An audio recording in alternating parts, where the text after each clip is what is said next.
മകനെ ശാഖയിൽ വിട്ട് പരിശീലിപ്പിച്ച മഹിളാ മോർച്ച കണ്ണൂർ ജില്ലാ കമ്മിറ്റി അംഗം ഗീതയുടെ അവസ്ഥ ഈ ലോകത്ത് ഒരു മനുഷ്യർക്കും വരരുത്. ശാഖാ പരിശീലനം പൂർത്തിയാക്കിയ മകൻ ലഹരിക്ക് അടിമയായി. കേരളത്തിൽ ശാഖാ ട്രെയിനിങ്ങിന് വേണ്ടി അയക്കുന്നവർ കണ്ടിരിക്കേണ്ട ഒരു വാർത്തയാണ്. ഇതേ നോക്കിയേ. കണ്ണൂരിൽ നിന്നൊരു ദാരുണ വാർത്ത വരുന്നു. കണ്ണൂരിൽ ഒരമ്മയെ മകൻ കഴുത്തറത്ത് കൊന്നു. കേളകത്ത് മൊണാലിസ ബ്യൂട്ടി പാർലർ നടത്തുന്ന 50 വയസ്സുള്ള ഗീതമ്മയാണ് കൊല്ലപ്പെട്ടത്. മകൻ ക്രിസ്റ്റി ലഹരിക്കടിമയാണ് എന്നാണ് കരുതുന്നത്. കൊലപാതക ശേഷം പോലീസ് സ്റ്റേഷനിൽ ചെന്ന് കീഴടങ്ങി. മഹിളാ മോർച്ചയുടെ ജില്ലാ കമ്മിറ്റി അംഗമാണ് ഈ മരിച്ച ഗീതമ്മ. മകൻ സ്വന്തം അമ്മയെ കഴുത്തറുത്ത് കൊന്നു. 25 വയസ്സുകാരൻ. എന്താണ് ഇതിൽ നിന്ന് മനസ്സിലാക്കേണ്ടത്? അവൻ ശാഖയിൽ നിന്ന് പഠിച്ചത് എന്താണ്? ശാഖാ ട്രെയിനിങ്ങിന് പോയി കഴിഞ്ഞു കഴിഞ്ഞാൽ ഈ നാട്ടിൽ സൽപുത്രന്മാരായി പുറത്തു വരുമെന്നാണ് സംഘികളുടെ അവകാശവാദം. ഇടതുപക്ഷത്തിൻ്റെയൊക്കെ ഭാഗമായി DYFIയിലോ SFIയിലോ ഒക്കെ നിൽക്കുന്നവർ മുഴുവൻ ലഹരിക്ക് അടിമകളാണെന്ന് ആക്ഷേപിക്കുന്നവർ ശാഖയിൽ വിട്ട് പരിശീലിപ്പിച്ചതിൻ്റെ ഭാഗമായിട്ട് ഗീത എന്നൊരമ്മയ്ക്ക് വന്ന ദുരവസ്ഥ നോക്കണേ. ഇന്നലകളിൽ സ്കൂൾ വിദ്യാഭ്യാസം കൃത്യമായി കൊടുക്കാതെ മതപരമായ ചിന്തകൾ വളർത്താൻ വേണ്ടി ചെയ്ത പ്രവർത്തനമാണ്. സനാതന ധർമ്മം പഠിപ്പിക്കാൻ അയച്ചതാണ്. സനാതന ധർമ്മം പഠിച്ചു സ്വന്തം മാതാവിനെ വരെ കൊല ചെയ്യേണ്ടതാണ് എന്ന് പുത്രൻ തിരിച്ചറിഞ്ഞു. പിന്നീട് ഒരു കാര്യം ചെയ്തു. ഈ വീരകൃത്യം ചെയ്തതിന് ശേഷം അദ്ദേഹം സ്വന്തം നിലയ്ക്ക് പോലീസ് സ്റ്റേഷനിൽ പോയി കീഴടങ്ങിയിട്ടുണ്ട്.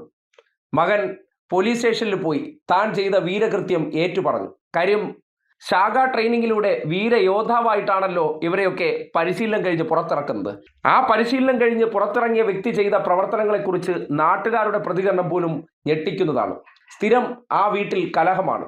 ലഹരിക്കടിമയായിട്ടുള്ള മകൻ അത് എങ്ങനെയായി എന്ന് ചോദിച്ചാൽ വീട്ടുകാർക്കും അറിയില്ല. ആകെ അവർക്കറിയാവുന്ന കാര്യം അവർ ശാഖാ പരിശീലനത്തിന് അയച്ചിരുന്നു. അതിലൂടെ അവൻ ലഹരിയിലേക്ക് എത്തിപ്പെട്ടു. പിന്നീട് ലഹരിക്ക് വേണ്ട പണം കൊടുക്കേണ്ട ഉത്തരവാദിത്വം വീട്ടുകാർക്കായി.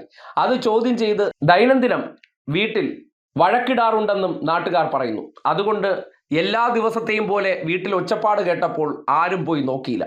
പക്ഷേ പണം കിട്ടാതെ വന്നപ്പോൾ കയ്യിൽ കരുതിയിരുന്ന കത്തിയെടുത്ത് സ്വന്തം മാതാവിനെ തന്നെ ശാഖാ വീരയോദ്ധാവായിട്ടുള്ള പുത്രൻ ഇല്ലായ്മ ചെയ്തു. ആ സന്ദർഭത്തിൽ ഗീതയുടെ ഭർത്താവ് വീട്ടിലുണ്ടായിരുന്നില്ല. മകൾ വിവാഹം കഴിച്ച് ഭർതൃഗൃഹത്തിൽ താമസിക്കുന്നു. അങ്ങനെ വീട്ടിൽ ഒറ്റയ്ക്കുണ്ടായിരുന്നപ്പോൾ ദൈനംദിനം പണം വീട്ടുകാർ തന്നെ കൊടുക്കേണ്ട ഒരു അവസ്ഥ. ശാഖാ ട്രെയിനിങ്ങിലൂടെ സ്വന്തം നിലയ്ക്ക് ജോലി ചെയ്ത് ജീവിക്കാൻ പഠിച്ചില്ല. സ്വയം സേവകൻ, സ്വന്തമായി സേവിക്കാൻ വേണ്ടി വീട്ടുകാർ പണം കൊടുക്കണം. അങ്ങനെ നടന്ന ഒരു കൊടും കുറ്റകൃത്യമാണ്. ഇതൊക്കെ കാണുമ്പോൾ ഈ നാട്ടിലെ മനുഷ്യർ മനസ്സിലാക്കേണ്ട ഒരു കാര്യമുണ്ട്. എന്താണ് സനാതന ധർമ്മം കൂടിപ്പോയാലുള്ള പ്രശ്നം എന്നുള്ള കാര്യം. മഹിളാ മോർച്ചയുടെ ജില്ലാ കമ്മിറ്റി അംഗമാകുമ്പോൾ ചെറിയ പദവിയല്ലല്ലോ, അത്യാവശ്യം സമൂഹത്തിൽ ശ്രദ്ധിക്കപ്പെടുന്ന പദവിയാണ്. BJPയുടെ പ്രധാനപ്പെട്ട വനിതാ മുഖങ്ങളിൽ ഒരാളാണ്. ഇവരുടെയൊക്കെ വീടുകളിൽ സംഭവിക്കുന്നത് എന്താണ് എന്നതിൻ്റെ നേർസാക്ഷ്യമാണ്. ഒരു മരണത്തെയും നമ്മൾ പരിഹസിക്കാനോ അധിക്ഷേപിക്കാനോ പാടില്ല. പക്ഷേ ഇങ്ങനെയുള്ള ചില കാര്യങ്ങൾ ഈ സന്ദർഭത്തിലല്ലാതെ എപ്പോഴാണ് പറയേണ്ടത്?